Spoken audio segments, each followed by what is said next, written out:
3, 4, 3, 2, 1, open the book.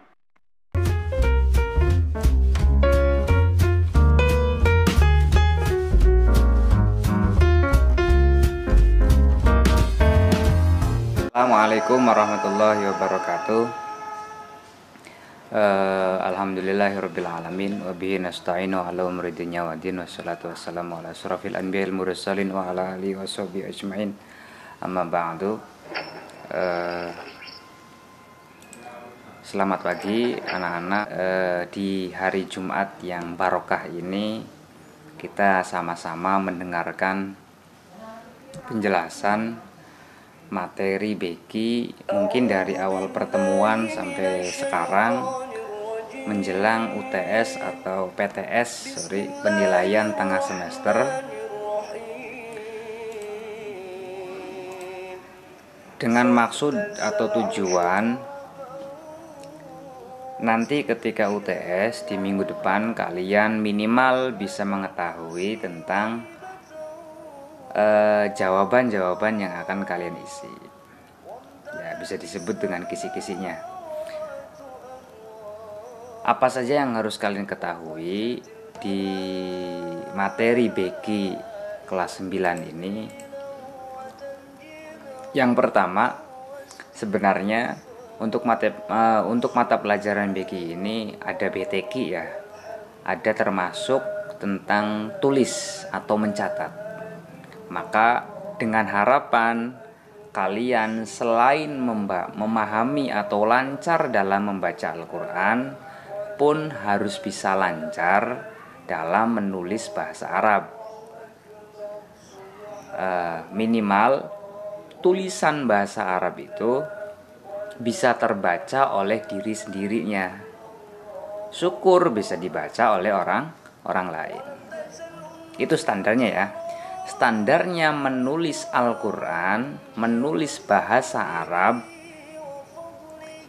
itu pertama, kamu lancar menulisnya, dan ketika sudah lancar, minimal bisa dibaca oleh sendiri tulisan Arab tersebut. Nah, syukur-syukur teman kamu atau orang lain pun bisa membacanya, sehingga dapat bermanfaat. Sama seperti halnya kita menulis bahasa Indonesia, kita bisa membacanya, pun orang lain bisa membaca tulisan kita. Itu. Makanya nanti di PTS akan keluar biasa tulis ayat, kemudian artinya seperti apa. Mungkin ada sedikit penjelasan. Artinya gini, semisal kalau saya bertanya atau ada materi tentang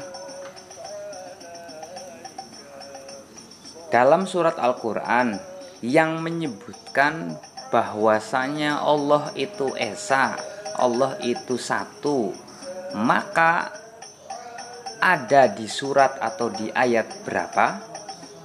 Jawabannya surat Al-Ikhlas ayat 1. Berbunyi bagaimana? Qul huwallahu ahad. Nah, itu standar nanti yang kalian harus ketahui mengenai tentang Beki. Tidak jauh seperti itu. Atau contoh kayak gini. Sebagai raja manusia, Tuhan disebut dengan Tuhan manusia. Nah,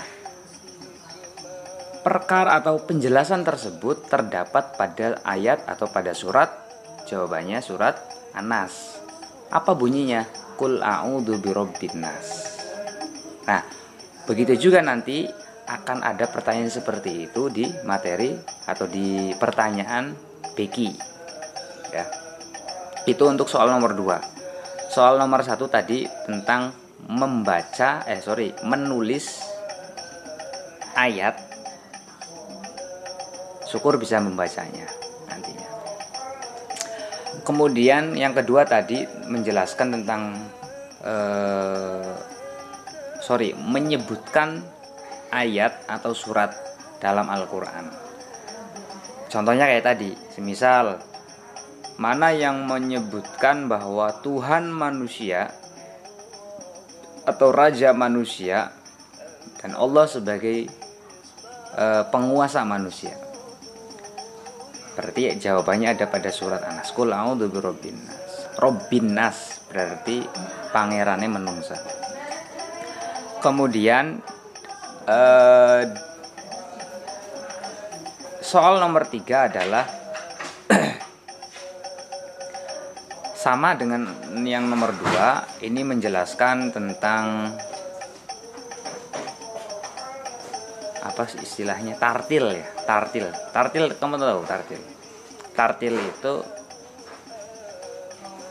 lanyah dalam membaca Quran, tata dalam membaca Al-Quran sesuai dengan tajwid. Nah, nanti kemudian nomor 4, kalau bisa kalian catat, kalian tulis, barangkali lupa, siapkan catatannya. Untuk soal ada 10 soal, semuanya isai, bukan pilgan, semuanya isai. Kalau untuk yang lain mungkin ada pilgan, kalau untuk PG isai semua. Kemudian, nah ini, walaupun ada yang soal selanjutnya ya, soal yang nomor 4. Ingat, nomor 1 belajar menulis. Nanti akan saya sebutkan suratnya kalian untuk menulis. Nomor 2 menyebutkan ayat dalam Al-Quran mengenai peristiwa. Kemudian nomor 3 terkait dengan tartil, tajwid.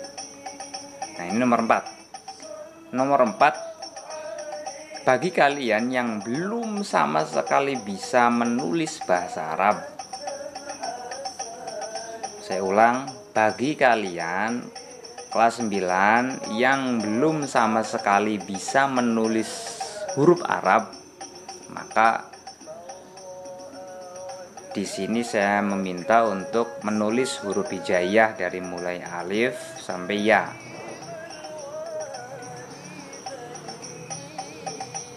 Itu soal nomor 4. Soal nomor 5, ini yang sudah saya berikan tugas di minggu-minggu kemarin, dan tadi pagi juga saya mengirimkan tugas semua dari mulai pertemuan pertama sampai pertemuan terakhir yang sekarang. Rangkumannya silakan kalian pelajari terkait dengan hukum bacaan lam dan hukum bacaan ro. Ingat, hukum bacaan lam ada 2. Ada lam tafkhim dan lam tarkik. Itu nomor 5. Nomor 6 sebut tentang hukum ro. Hukum ro ada 3. Sama kayak tadi, ada tafkhim, tarkik, dan tambahan 1 yang disebut dengan jawazul wajhain. Bisa dibaca tarkik, bisa dibaca tafkhim. Itu kamu hafal, kamu harus mengetahui. Saya hanya menyebutkan bagian-bagiannya saja ya. Syukur kalian bisa mengetahui mana yang disebut dengan hukum lam dan hukum ro seperti apa. Nanti kalian sebutkan. Kemudian tentang jawazul wajhin juga sama, tidak jauh dengan hukum lam dan hukum ro. Untuk catatannya silahkan kalian buka di WA group. Itu yang Word, tinggal dibuka. Itu soal yang nomor 6 dan nomor 7. Kemudian soal 8 dan 9. Ini mengenai tentang pendapat. Saya akan meminta pendapat kalian mengenai tentang penjelasan yang dimaksud dengan syafaat. Artinya gini,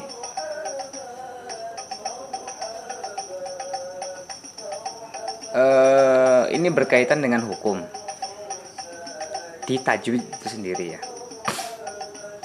Awal mulanya tajwid muncul pada abad berapa, kemudian tajwid itu dibawakan oleh ulama siapa, generasinya generasi apa, apakah generasi sahabat, apakah dari Rasulullah juga ada, kemudian apakah generasi dari para tabi'in atau atba'u tabi'in dan lain sebagainya. Nah, mengenai dengan itu yang jelas tidak ada pada zaman Rasulullah ya. Nah, saya minta pendapat kalian mengenai tentang bagaimana sesuatu yang muncul tidak pada zaman Rasulullah dan itu muncul di era para tabi'in, apakah termasuk yang bid'ah atau bukan? Maka dari itu nanti saya akan meminta pendapat kalian. Dua soal ini di nomor 8 dan nomor 9 saya minta pendapat kalian. Yang pertama tentang syafaat, yang kedua tentang masalah bid'ah. Walaupun bid'ah ada dua ya, ada bid'ah secara dhalalah, ada bid'ah yang hasanah. Ada bid'ah yang baik dan ada bid'ah yang menyesatkan. Kemudian yang nomor 10 ini yang selalu saya minta, dan kemarin-kemarin yang mengirimkan itu hanya satu orang, yaitu siapa namanya? Nurmala. Saya cuma pengen kalian membaca Quran, kemudian kamu divideoin seperti ini dan kirim ke saya. Saya ulang lagi untuk kelas 9B. Oke, di sini saya kasih bocoran untuk surat At-Tin. Wattini wazaituni wa turi sinina wa hadzal baladil amin. Laqad khalaqnal insana fi ahsani taqwim thumma radadnahu asfala safilina illal ladzina amanu wa amilus solihati falahum ajrun ghairu mamnun fama yukadzibuka ba'du biddin alaihissallahu biahkamil hakimin.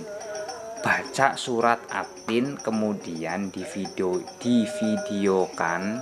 kemudian dikirim japri ke saya. Insya Allah nggak bakalan saya share, akan menjadi arsip di komputer MTS bahwasanya ini loh ada di kelas siswa MTS global yang bisa baca Quran, yang lancar baca Qurannya, yang bisa baca Qurannya. Insya Allah nggak ada ruginya. Saya berharap sih nantinya untuk kelas 9B semuanya bisa membuat videonya ya. Atau kalau mungkin kepanjangan, bolehlah surat terpendek di Al-Quran, nggak masalah. Surat Ina atau Ina juga nggak masalah. Saya kasih bocorkan, saya kasih keringanan untuk membaca dan memvideokan menggunakan maksudnya bebas suratnya, silahkan. Untuk session selanjutnya silakan session pertanyaan. Saya buka 10 menit. Jadi nanti jam 8.40 selesai. Kalau tidak ada pertanyaan akan saya selesaikan. Saya kasih deadline waktu jam 8.40 menit. Silahkan sesi pertanyaan.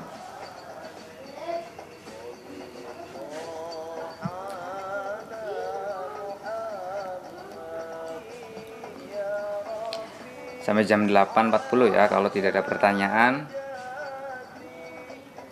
akan saya akhiri. Bisa nanti lanjut pertanyaannya di WA group, nggak masalah. Ada pertanyaan tentang bid'ah, itu maksudnya bagaimana Pak?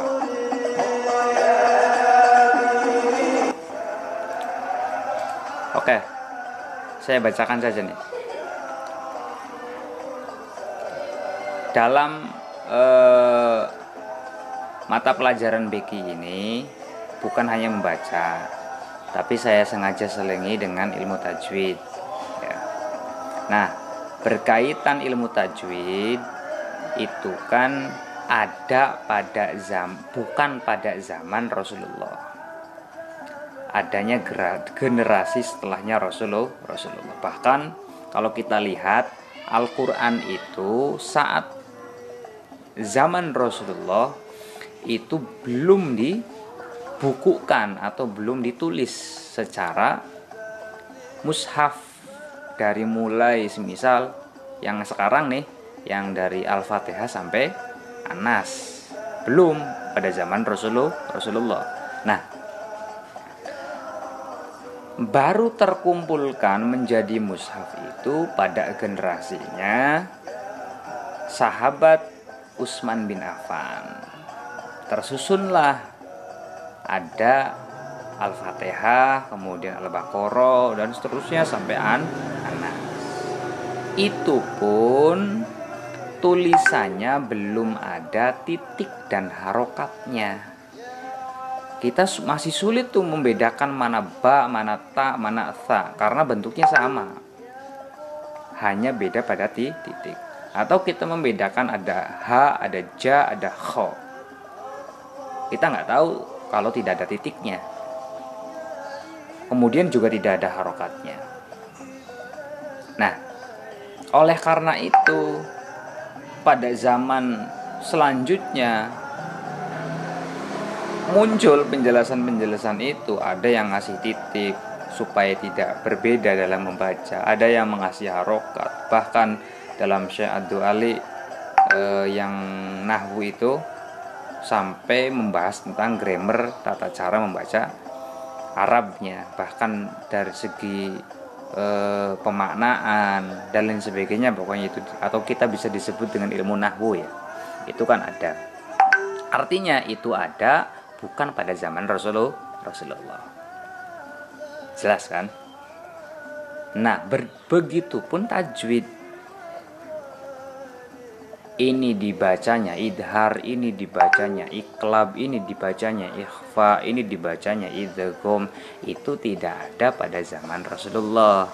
Nah, maka dari itu saya meminta pendapatmu, pendapat kalian khusus untuk kelas 9B tentang pernyataan tersebut. Tinggal kamu jelaskan, kamu tulis sedetail-detailnya mengenai keterangan yang tadi saya terangkan. Nah, gini aja saya bacakan nih soalnya nih, untuk satu bonus untuk Nurmala dan yang lainnya. Ada sebagian saudara kita yang berpendapat bahwasanya kita tidak perlu mempelajari ilmu tajwid, sebab ilmu tersebut lahir setelah Rasulullah. Ada pada Rasulullah sudah meninggal, ilmu tajwid baru muncul. Nah, maka mereka melarangnya karena itu termasuk kata mereka sesuatu yang baru yang tidak ada pada zaman Rasulullah disebut dengan bid'ah. Maka itu pun dilarang. Nah, ini pendapat ya, pendapat beberapa. Kita jangan samakan. Saya hanya pengen meminta pendapat kalian terhadap pernyataan yang tadi. Mereka-mereka yang katanya tidak perlu untuk mempelajari ilmu tajwid. Itu seperti itu. Pendapat kalian seperti apa? Nanti tuliskan pada PTS penilaian tengah semesternya. Itu saja, mudah. Dan bebas pendapat kalian mau seperti apa. Yang penting jangan ngarang loh ya. Jangan soal ini ditulis lagi atau apa. Jangan. Seperti itu Nurmala. Dari saya kurang lebihnya mohon maaf. Walafu minkum wallahu muwaffiq ila aqwamit thoriq. Wassalamualaikum warahmatullahi wabarakatuh. Jangan lupa belajar ya. Semangat belajarnya walaupun daring. Oke.